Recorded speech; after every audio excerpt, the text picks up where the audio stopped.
कोल्हापूर जिल्हा शिवसेनेचे कणखर नेतृत्व माननीय श्री रवींद्र माने यांना जन्मदिनाच्या मनपूर्वक भगव्या शुभेच्छा।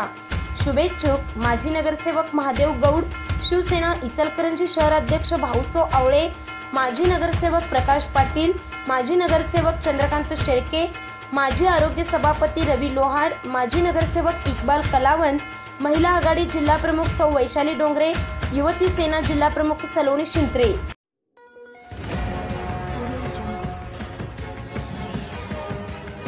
वसुंधरा न्यूज, आपल्या हक्काचे न्यूज चॅनल। इचलकरंजीत जर्मनी गँगवरील हल्ल्याप्रकरणी 9 महिन्यांनंतर आरोपी अटकेत।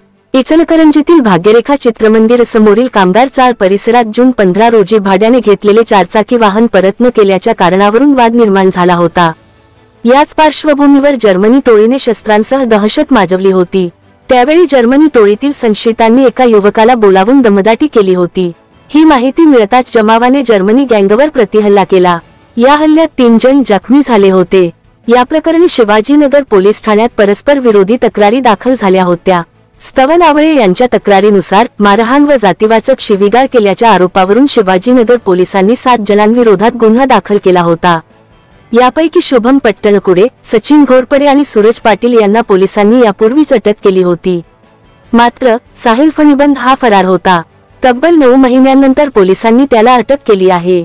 अधिक तपासासाठी पोलिसांनी त्याला घटनास्थळी नेले असता नागरिकांनी मोठ्या प्रमाणावर गर्दी केली होती। ही कारवाई पोलीस निरीक्षक सचिन पाटील यांच्या मार्गदर्शनाखालील पथकाने केली। चॅनेलला सबस्क्राइब करा।